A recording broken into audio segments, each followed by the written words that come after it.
Women in Search of Excellence, WISE acronym, and then you also have another very interesting program, Men Advocating Real Change, or MARC. You want to talk about it a bit more?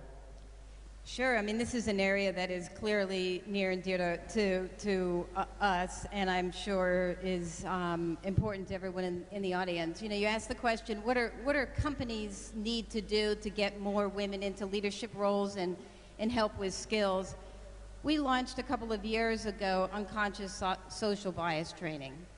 The biases that exist in society today, Cherie talked about some of them when it comes to women and, you know, being married and those types of things. They have to be addressed. Men need to be part of those conversations, and that's what we did with the MARC, Men Advocating for Real Change training that we have done. We have trained nearly 90% of our executives. We made a goal that we're going to take it out to all frontline managers by the end of next year. It teaches all of us that we have biases, and it's how you respond to those.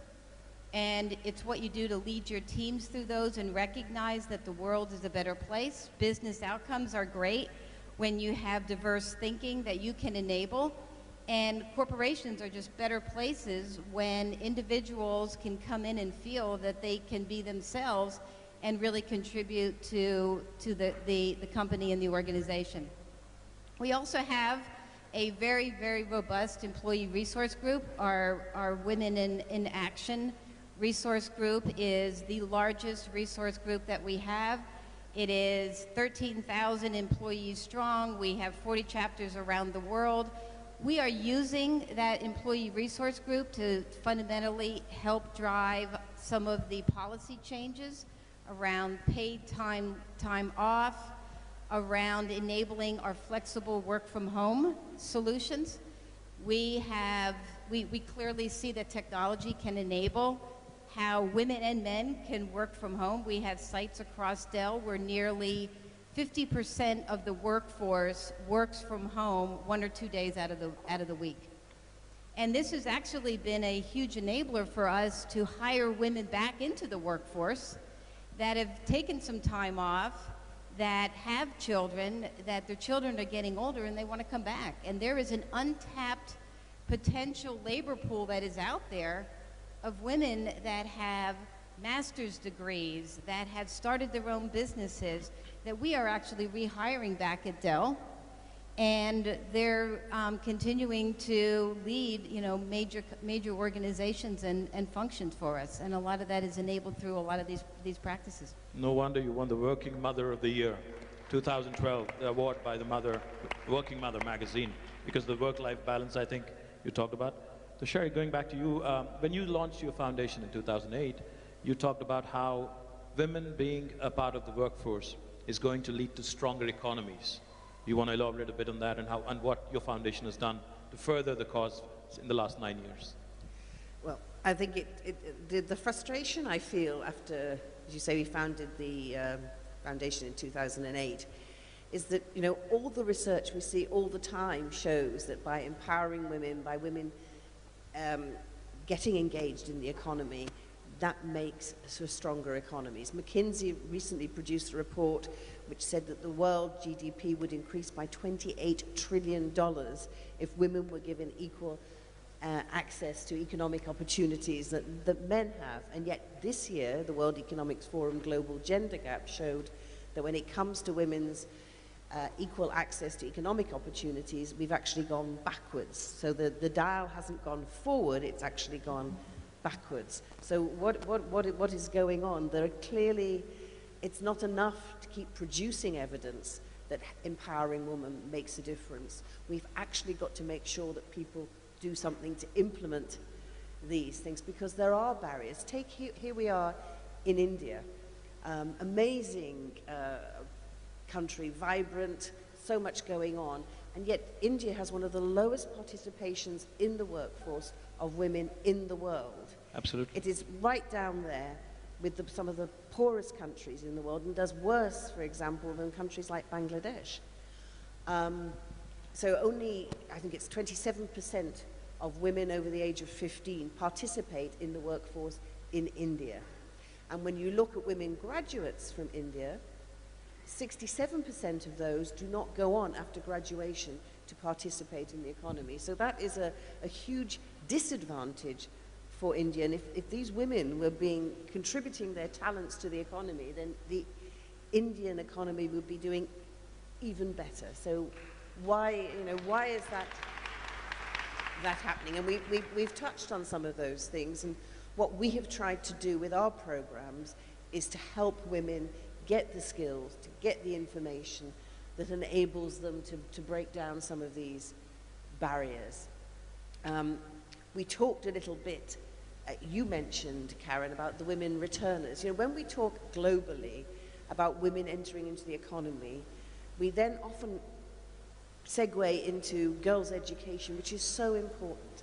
But in a world where so many women get married very young, if we ignore the women, as you were saying, who after they've had their families, and if you get married at 15 or even 18 and you have your children very young, you are still very active and got a lot to give in your 40s when you're possibly even a grandmother. And yet it's very much more difficult for women at that level to repenetrate the job market. And one of the ways you can reach these women is to bring them skill training, to give them access technology, so you reach out to them where they are, whether it's as in Chandra's program in the villages, and we did a great program with Mandeshi Bank in Pune recently, where they were already giving microfinance loans to women in the rural areas, and we added to those loans a component of business training.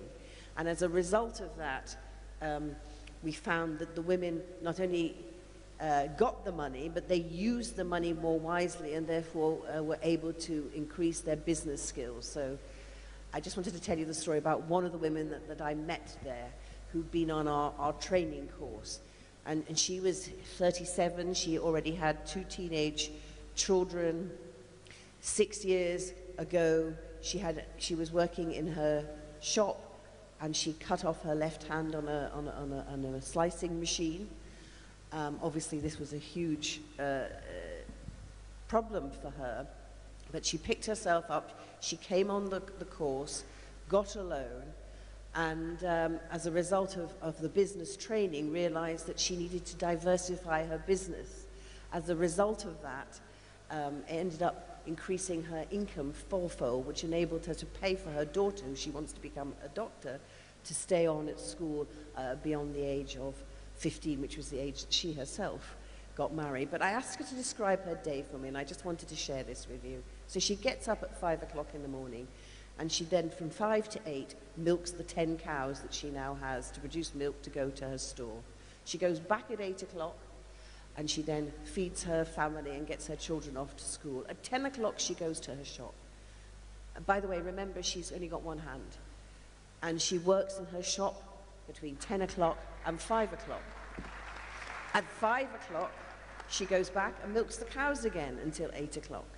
And then at 8 o'clock, she goes home and she feeds the family again and prepares for the next day, and she goes to bed again then at 11 o'clock at night in order to get up again at 5 o'clock in the morning. That's a woman who is absolutely devoting herself to getting the best out of herself and her family. And she's the sort of woman that, by supporting and the fact that she's done so well, has increased her prestige in her village as well.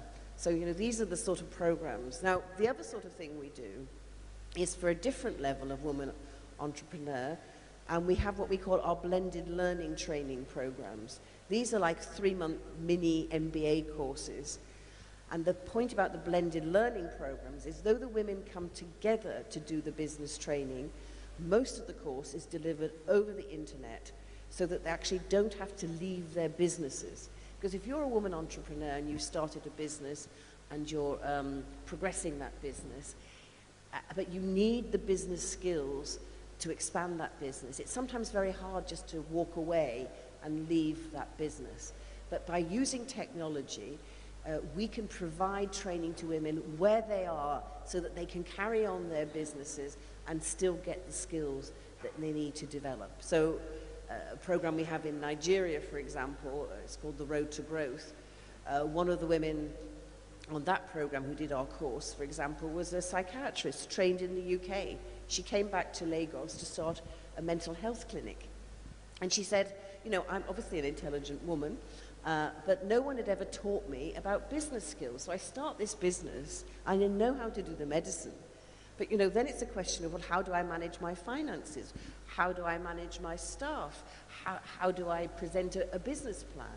And so the blended learning training gives women these skills, but doesn't require them to have to go away for weeks and months on end in order to be able to do that. So we have to find practical solutions to help women who are earning money now do better at what they do without requiring them to have to make the sort of sacrifices that they can't actually make by giving up their businesses altogether. Absolutely, practical solutions. Can I just add one thing to Cherie, because it's actually an example that you all can see here at GES, and it speaks to how do we help connect women, and in particular women entrepreneurs, up to the skills, the training, and everything that they need. One of the things that we discovered years ago as part of the work that we've done around women entrepreneurs is access to capital, access to mentors, access to skills, access to expertise that exists out there. And through technology, we built this platform, and you can see it in the Dell booth, called Alice.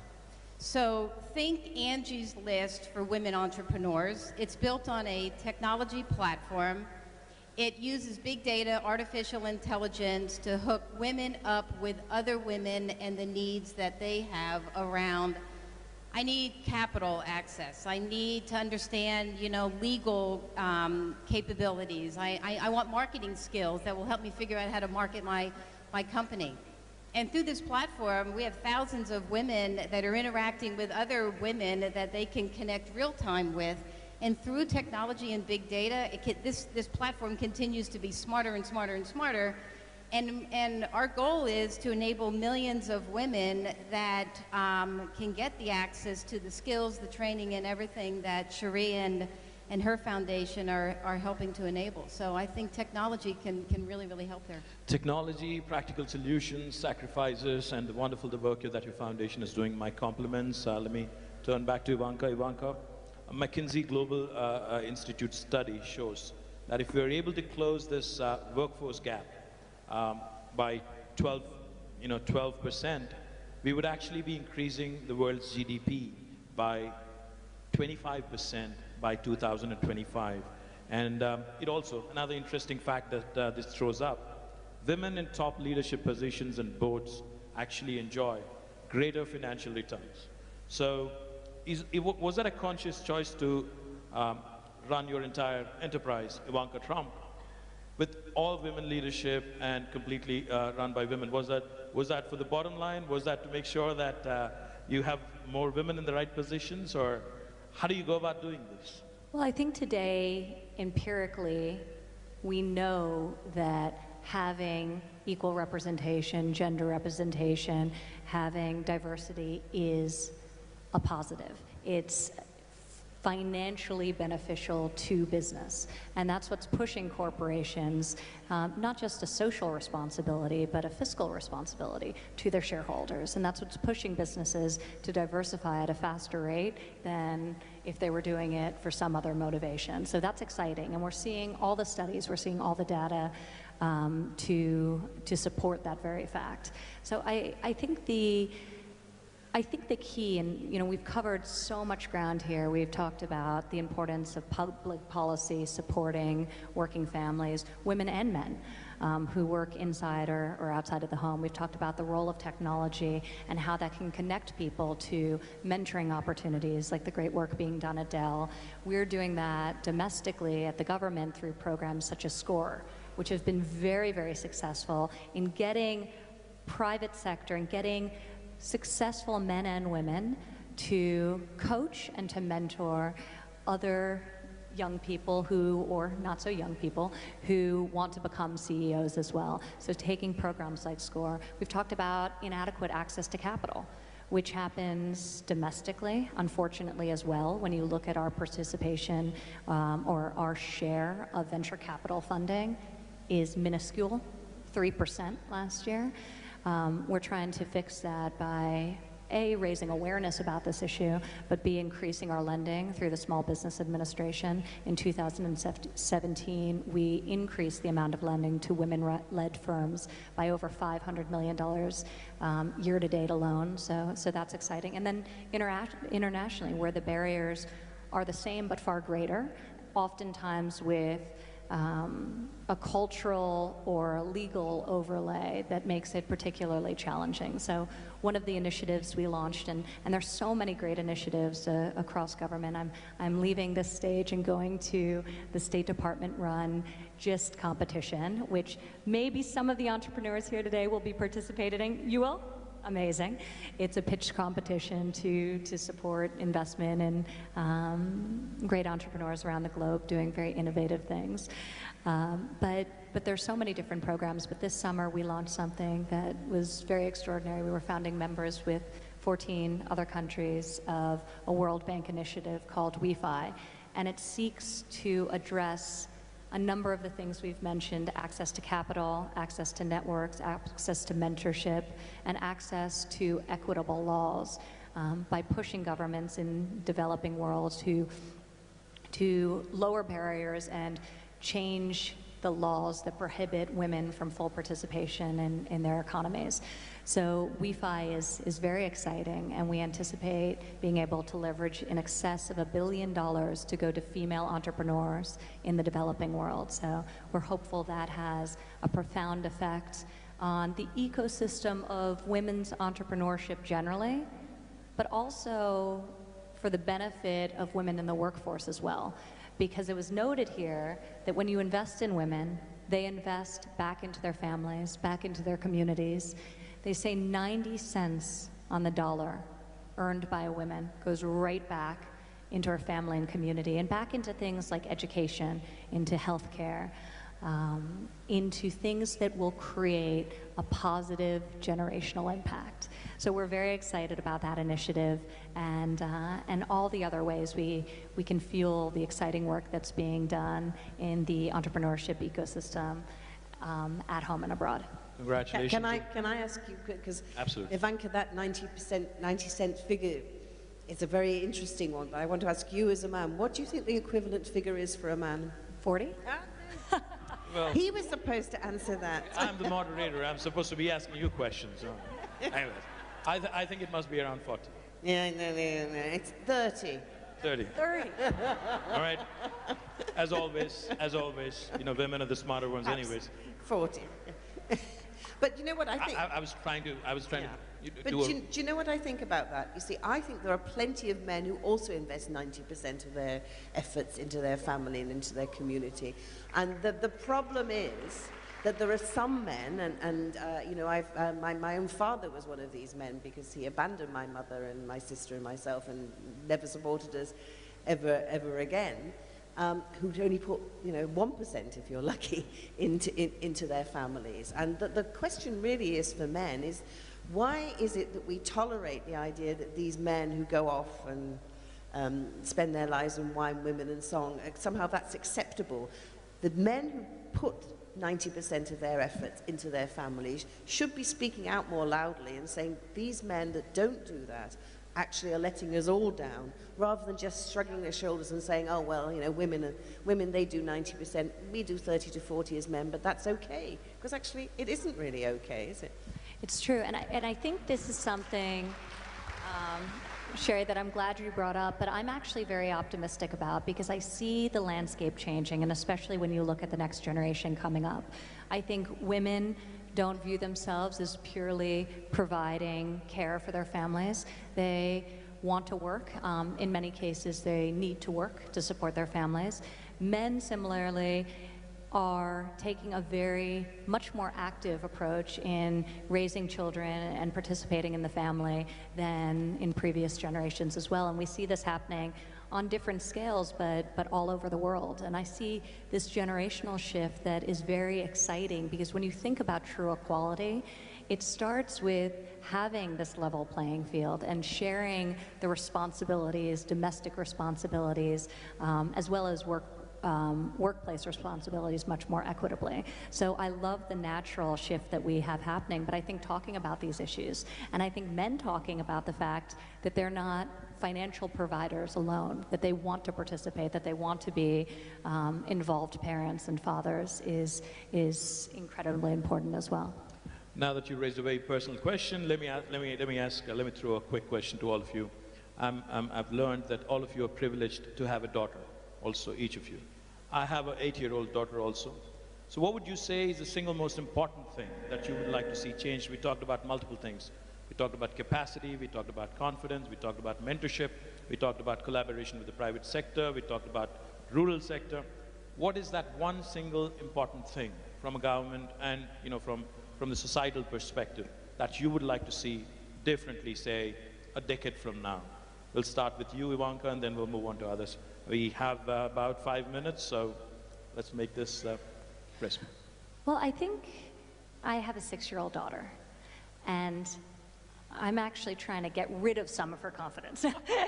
But I think the purity of a young girl and the lack of assumption around what her role is, what she should do, what she shouldn't do, what she should like, what she shouldn't like, the longer we can preserve that, the better. So I'm always inspired by my daughter because she makes me realize how many ingrained biases even I have that I don't realize that I'm accidentally putting on one of my children, my sons or my daughters. So I think look at our smallest children and see the world as much like they see it as humanly possible. And hopefully Arabella grows up in a world where she's never told she can't do something because of her gender. Certainly, she'll never be told that by her mother. Fantastic. A big round of applause, please. Ingrained bias, which is even within all of us. Tell me about it. I'm a man, so I'm obviously going to have a little bit more of that. Chanda, a quick point on what you would like to see differently a decade from now, the single most important thing. Well, as you said, we all have daughters. I have a daughter, and I think the proudest thing for me to say is that while today here I'm sitting as a panel member, my daughter's sitting here in her own right as a woman entrepreneur, Can we as have a her stand delegate up here, please? Miss Kocher's daughter. There she is. A big round of applause to the young lady. What's her name? What's her name, Chanda? Aarti. Aarti. Yeah. Many congratulations, Aarti. But what I say is that for me, my biggest inspiration are my children. And, why is my daughter my biggest inspiration? Because I think at her age, I expected my mother to do so many more things for me than what she expects her mother to do, because she doesn't find the mother around. She's a strong young lady. So, yes, yeah. so much around. So I think it is about, this is an entrepreneurship summit, so I would say it is about 3 E's for women: education, encouragement, and empowerment. Education, encouragement, and empowerment. Yeah, big round of applause. If we do that, I think sky's the limit for all women. Fantastic. Sherry, your thoughts on what the single most important thing is that you'd like to see differently a decade from now? Well, I've got a daughter, I've also got 3 sons, and if you were to ask me, what's the most important thing for my daughter, I think the most important thing is actually to marry well. And if you choose the right partner. Choose the right partner. And therefore, when I talk about what I want to see for my daughter, I actually think more about my sons, because as a mother of 3 sons and 1 daughter, I have to actually think, how am I bringing up my sons? And for a long time, my main concern was that one day my boys would come to me and say, "Mum, here's my girl that I'm going to marry, and I want to let you know that she's going to stay at home and look after me." Fortunately, that hasn't happened. My youngest is only 17, so if he came and say he wanted to get married, I'd be a bit upset. But my 2 elder boys are both married to very successful career women themselves. But the one thing I said to both of them before they got married, the day before, I said, "I know you're all very proud of your wife and her career and what she's doing, but the crunch time will come is whether you're prepared at some time in your career to take a step back in your career so that her career can flourish." Because if you Fantastic. constantly think that yes, she can have a career, but it's always secondary to mine, then it's never going to quite work, is it? Because the girl will always then have to take the Since you mentioned also choosing ran. the right partner, one of these days when I'm going to catch the Prime Minister, I'm going to talk to him about his perspective as well on choosing the right partner.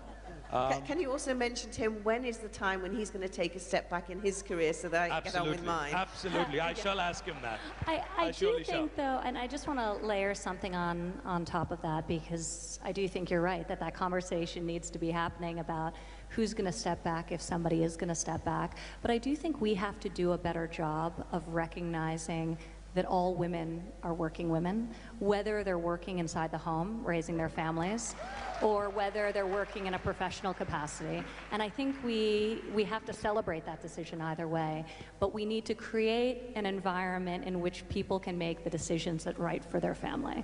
So destigmatizing men making the choice to do that, but also not disincentivizing or not frustrating women who choose that as the right path for themselves as well. Well, we're actually out of time, but... I want to say one thing. No, absolutely. In fact, Okay. all I was going to say What is... needs to change? I think we need to see more women and girls in STEM-related roles, whether they are entrepreneurs that are creating innovative technology, big data, I mean, all of that, or whether it's girls that are graduating with STEM-related degrees. The numbers are really scary, and that is where the jobs are going to be. I mean, the salaries are going to be higher, the job security is going to be greater, technology is permeating everything, and what I would love to see is a much more balanced set of graduates and women that are in STEM-related fields, because it's going to be a huge business imperative for many, many companies and governments around the world. Well, while we are out of time, I think I have some very powerful women in the world sitting on this podium, so I'm going to take my liberties. I'm going to ask the organizers to give us 2 more minutes, and then we'll close out some final thoughts. Chanda, on what do you think, again, on skills, training, capacity? We covered multiple issues. Final thoughts, closing remarks, on what we should be doing. Say, 60 seconds? Yeah, so I said that, you know, education in terms of in empowerment, you actually cover everything, whether it's skill, access to credit, and, you know, all that. And in terms of encouragement, it's the social approach towards women. But I want to take 1 minute to talk about India, because this is a forum where I think we should talk about India. And I just want to say that, you know, for India, this is today a matter of both celebration, because India has come a long way, as well as a matter of resolving that there is lots more to do. So, you know, clearly, as Sherry said, that, you know, not even 25% of the graduated women really participate in the workforce, and therefore, the same McKinsey study says that for India, actually we can add in the next 8 to 10 years, $700 billion to our own GDP if we actually bridge this gender gap. But the way I look at it is that I think this is a glass half full, because that is what is the potential for India and India's GDP. But while we have a lot to do, I think I just want to tell this forum that I think India still does much better than many, many other countries in the world. And let me take, you know, it's a wide spectrum. I mean, you do not have a country where you have 100 million families impacted by the self-help group movement, of which 85% of that self-help group people are women. Out of which 20 million are in Telangana. Yeah, yes, absolutely. So you move from there to the whole entrepreneurship thing. And, you know, I think India's economic structure is changing. It's no longer just a manufacturing or a services economy. It's now becoming an entrepreneurship economy, an economy of value chains, which gives women more and more enablement to create their own niche and to start their own careers. And what bigger testimony than to say that in India we are able to put up a platform where more than 50% participants are women today, sitting right here. Fantastic. Big round of applause to the ladies, the women entrepreneurs who've showed up at the Global Entrepreneurship Summit. And then let me take this little further to say that it's India that has produced sportswomen in fields that get us medals and, things like wrestling and gymnastics, which were so far, typified as being men's sports. Today, India has women fighter pilots in the Indian Air Force. Today, it's Indian Navy that has started an all-woman circumnavigation around the world, just as an expedition. Today, India has a defense minister who's a lady. Today, India has, senior ministers who are ladies, and there is no country in the world where 40% of the banking sector is headed by women. Lovely. That was a great note, great closing note from a banker. Ivanka? First of all, I appreciate the discussion and all the panelists for just a really great dialogue that happened here today. But I do want to follow up on something that Karen was talking about as it relates to STEM education particularly. Because when you think about the landscape in the developed world, where there has been better access to capital, certainly, than in the developing world, and more progressive policies to support working families, in some cases better than others. But there has been a stagnation in terms of closing that gender wage gap. And it's really sort of persisted and stayed, it closed, and then flatlined over a decade ago. And it stayed that way. And when you really break down the reason for that and what's causing that, it's women traditionally have in fields, and when you look at industry segmentation, you have a lack of participation of women in higher growth fields like STEM fields and computer science fields. And you also have an unfortunate circumstance where traditionally women-dominated sectors of the economy are undervalued financially and are underpaid financially. So I think both need to be disrupted. We need to get more men into so-called women's fields, and we need to get more women into STEM fields where our participation rates are really abysmal. I'm incredibly fearful that when you look out and you think about where the future of work is going, that if women continue to represent only 13% of engineers in the United States, or continue to represent only 24% of computer science professionals, that the gender wage gap is actually going to grow as opposed to contract in the years to come. So I think this is something we need to address. It's something that this administration in the United States is very, very focused on. Each president has the opportunity to prioritize for the Department of Education what they want them to focus on. And the president issued a presidential memorandum just last month instructing the Department of Education to prioritize STEM education.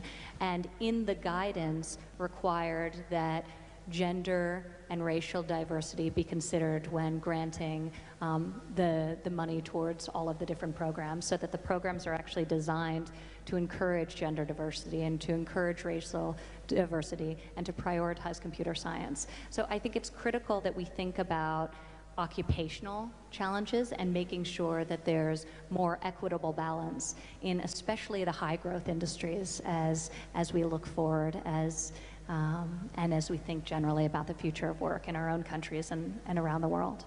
So more men and women's domains and more women and men's domains as well. Then they wouldn't be sort of women's industries. Inclusive growth, closing down the gender gap.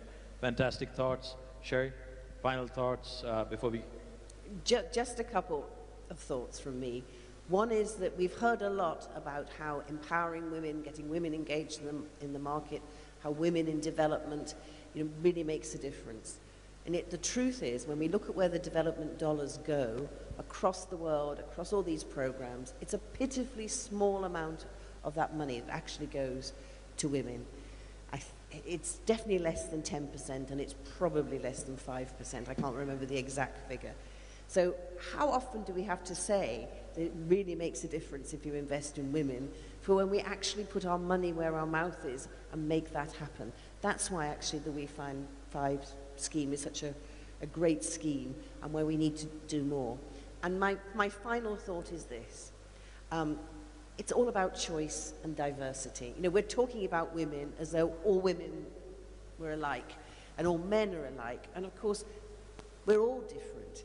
But it's about embracing diversity and most of all, respecting each other's choices, which is why when Ivanka talked about those women who choose to devote themselves to their family and work at home, that's their right and their choice.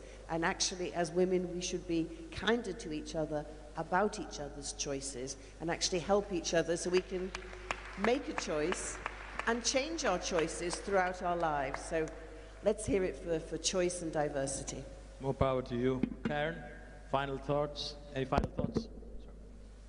Yeah, my final thought is it's going to take all of us to change the dialogue, in men and women, and I would just really encourage everybody here in the audience. It's amazing how many people are here. Get involved. Get involved in changing the discussion, changing the trajectory, helping to invest in women entrepreneurs. Women cannot do this alone. We need men in the conversation, helping. And the world is a better place when we all come together with a common vision and collaboration and working together. And I think together we can do some amazing things. Fantastic. Like I said right at the beginning, right at the onset, we have a cracker of a panel. Chanda Kocher, Karen Quinto, Sherry Blair, Ivanka Trump. These ladies did not need me here. They only needed me as much as a fish needs a bicycle. But I think they put up with me. Thank you, ladies, for your wonderful, wonderful thoughts. Thank you so much for this lovely opportunity. Thank you very much.